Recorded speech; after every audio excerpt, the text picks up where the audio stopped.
Yeah, I empathize. I really do empathize with you. I had 3 terriers myself. They all made it to 14 years. They suffered some of the problems that you listed. Problem with hearing, sight. You didn't mention arthritis, but I can remember carrying the dog up and down the stairs. And 2 out of the 3 died with myself and my wife present. So I empathize with you. But unfortunately, this whole thing could have been avoided, even if it did get out, had the dog had the shots and had been registered. I mean, that's the bottom line, and unfortunately, that's the way I look at it. I don't want to discredit these people because they did do their job.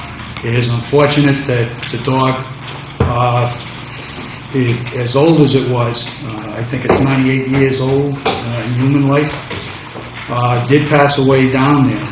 Apparently for 9 days it was doing well, and that last day something happened. I've treated people all my life. I've gone into ponds for dogs, and on one occasion a cat. So unfortunately, I don't agree with any additional compensation. I believe they did receive an animal. I do disagree. I do have a problem though with the administration, because as I understand it, and I could be wrong, and I hope I'm wrong, that you gave them back the fine money. I do have a problem with that, because we set ordinances up here, and those ordinances are to be enforced. And we're sending the wrong message to the people that we're asking to enforce them.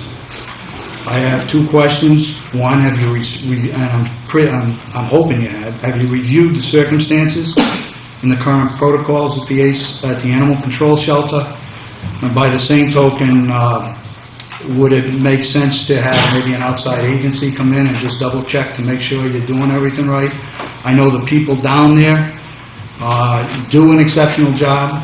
I know they do a thankless job, whether it be chasing dogs, cats, pigs, chickens, or anything else. So I do feel bad that the dog did pass on, but the dog was up there in age, and unfortunately he was put in the wrong position at the wrong time.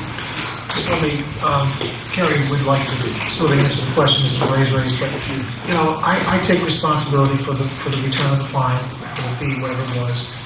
It was difficult, and we were trying to do something within what we thought we had the jurisdiction to do to try to ease the situation up a little bit. The colonel raised it with me, and I okayed it, so I take responsibility for that. Just felt it was a very difficult problem, and if we could do something, we would do something. That's what we did.